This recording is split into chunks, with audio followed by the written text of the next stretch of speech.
Alhamdulillahi Rabbil Alamin, wassalatu wassalamu ala Sayyidina Muhammadin sallallahu alayhi wa sallam wa ala alihi wa ashabihi ajma'in.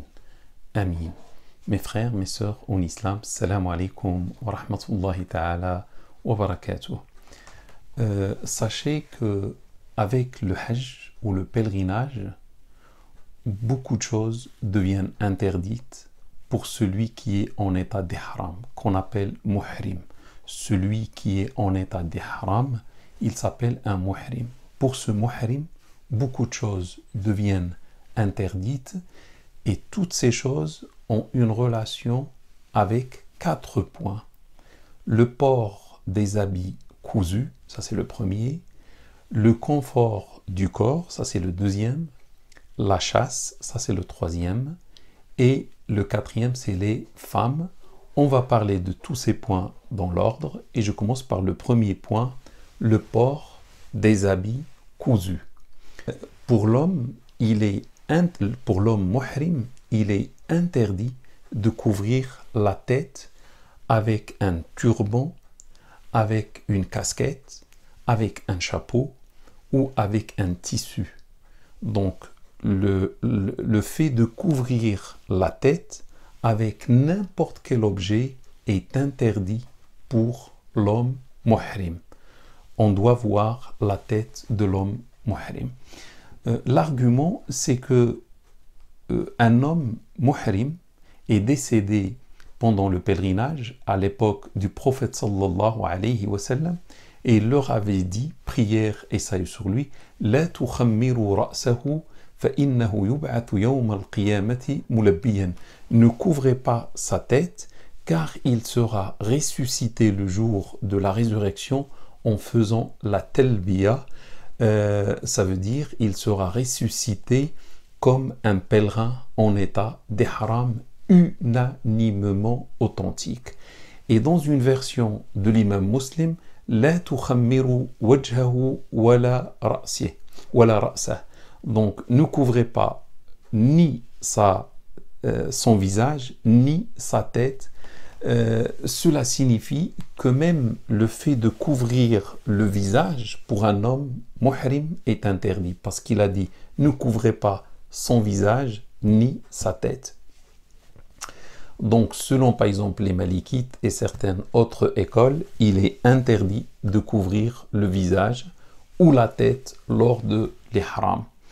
De même, il est interdit de couvrir le corps avec quelque chose en dehors ou à part le drap et la couverture, à part al-izar ou al-rida, à part le drap. Lorsqu'on dit le drap, bon, en tout cas les deux, ce sont deux étoffes, souvent blanches. La première, on l'appelle un drap et l'homme va l'utiliser pour couvrir sa partie inférieure, et la deuxième s'appelle rida, une couverture, et l'homme va l'utiliser pour couvrir sa partie supérieure. Donc l'homme muhrim ne peut porter que ces deux, un drap pour la partie inférieure, une couverture pour la partie supérieure et des claquettes qui ne sont pas cousues, et ces claquettes doivent montrer la majorité de ses orteils. Donc, la majorité des orteils doit être visible. Par exemple, il peut porter des claquettes en plastique, non cousues, non collées, mais qui sont unies, faites d'une manière unie. Cela se vend dans le commerce à Médine et dans la Mecque aussi. Par contre, le reste des habits de l'homme, comme la chemise, comme le pantalon, comme les chaussures cousues, tout cela est interdit et c'est unanimement authentique. Le prophète sallallahu alayhi wa sallam a interdit aux muhrim tous les habits à part le drap et la couverture. Donc, tout ce qui entoure le corps ou entoure un organe euh, qu'il soit cousu ou qu'il ne soit pas cousu est interdit pour l'homme. Comme par exemple les chaussettes. Pourquoi? Parce que les chaussettes entourent l'organe qui s'appelle le pied. Sachez aussi que chez les Shafi'ites et les Hanbalites, il n'est pas permis de tenir la couverture supérieure avec des nœuds ou avec des boutons. Par contre, on peut retenir le drap inférieur avec des nœuds afin de couvrir la partie intime. De même, les Shafi'ites disent qu'il est permis d'introduire l'extrémité de la couverture supérieure dans le drap inférieur. Ça veut dire ça c'est l'extrémité de la couverture comme ce qu'on va voir plus tard. Ça c'est l'extrémité de la couverture supérieure de rida. On peut la mettre et là par exemple c'est le drap inférieur. On peut l'introduire là pour la retenir. Ça c'est autorisé chez les Shafi'ites mais ce n'est pas autorisé chez les Hanbalites. Sachez aussi qu'il est désagréable chez les Hanafites de tenir le drap inférieur avec des boutons ou avec un fil. Cependant, la majorité faite des Shafi'ites, des Hanafites, des Hanbalites autorise à l'homme la bague, autorise à l'homme la montre et autorise à l'homme la ceinture d'argent, la ceinture où on place l'argent. Sachez que ce genre de ceinture se vend à Médine et dans la Mecque. Donc la bague, la montre et la ceinture sont autorisés chez la majorité. Par contre, les Malikites interdisent la bague. Pourquoi? Parce que la bague, vous voyez, ça entoure un organe qui est le doigt. Interdisent aussi la montre. Pourquoi? Parce que la montre entoure un organe qui s'appelle le bras. Et les Malikites disent si un homme porte la bague ou la montre, normalement il doit payer une expiation, c'est-à-dire une fidya, comme ce qu'on va voir à la fin de ce cours. En tout cas, sachez mes frères et mes sœurs, le port d'une bague pour un homme, je ne vois pas l'utilité pendant l'ihram, pendant les 2 jours du pèlerinage ou pendant les 10 heures de la Umrah. Le port d'une montre non plus, parce qu'on a un sac, l'homme peut porter un sac et dans le sac, il peut mettre sa montre ou il peut mettre son téléphone portable qui lui indique l'heure quand il le veut. Sachez aussi que les Malikites autorisent la ceinture où on place l'argent, mais avec 2 conditions.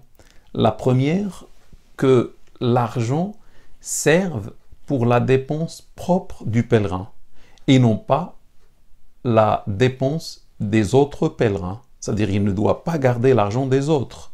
Si c'est pour garder l'argent des autres, c'est interdit. Si c'est pour garder sa propre dépense, ça c'est autorisé.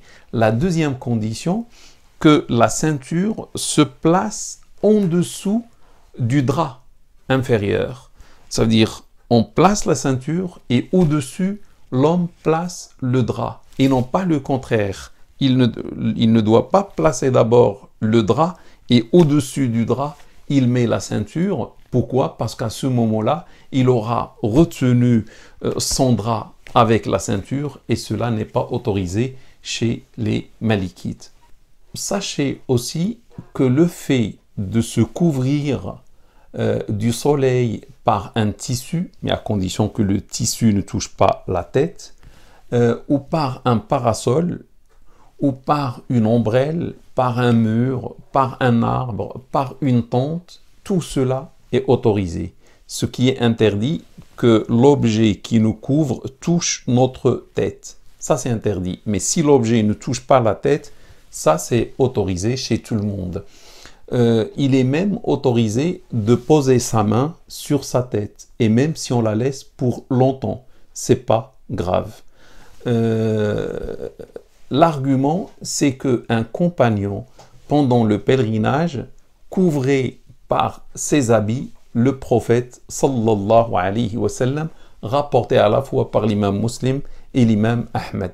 De même, il est autorisé de laver les harams, l'ensemble de les harams, c'est-à-dire la couverture supérieure et le drap inférieur. On peut les laver quand on veut et même on peut les changer, ça veut dire les mettre de côté et prendre un autre ensemble. Maintenant, je passe à la partie qui concerne la femme.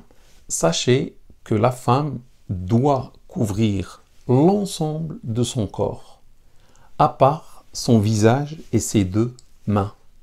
Donc, pendant l'ihram, la femme est tenue de couvrir et de cacher tout son corps, à part son visage et ses deux mains, et elle a le droit d'utiliser des habits cousus comme elle peut utiliser des chaussures cousues. Il est interdit pour la femme de couvrir ou de cacher son visage. Lorsque la femme commence le pèlerinage ou la femme commence la Umrah, il lui devient interdit de couvrir son visage ou bien de couvrir ses deux mains. Cependant, toutes les écoles autorisent la femme à porter une bague si elle le veut. Le prophète sallallahu alayhi wa sallam a interdit à la femme l'utilisation d'un niqab ou d'un voile intégral qui couvre son visage et lui a interdit l'utilisation des gants qui couvrent sa main, rapporté par l'imam Bukhari et par d'autres.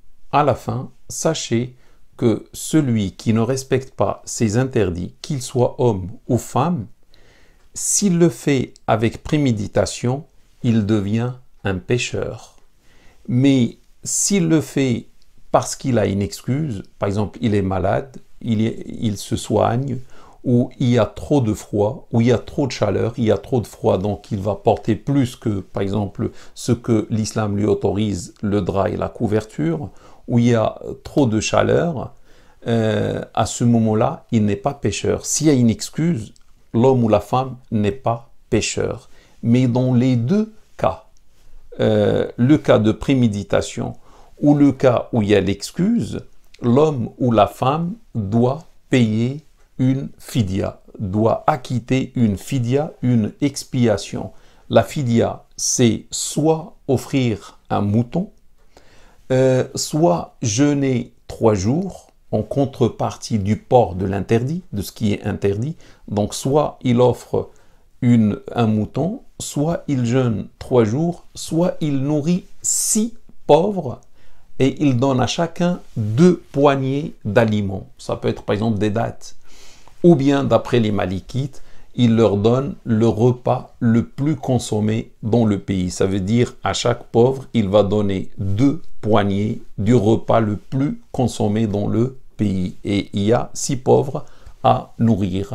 Sachez que pour les Malikites, celui, homme ou femme, qui va porter des habits interdits par oubli ou par erreur, et qui va les retirer sans une longue utilisation, cela n'est pas grave.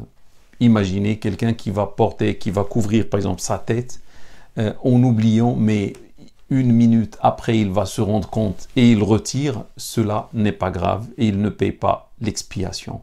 Mes frères et mes sœurs, barakallahu fikum, wassalamu alaikum wa rahmatullahi ta'ala wa barakatuh.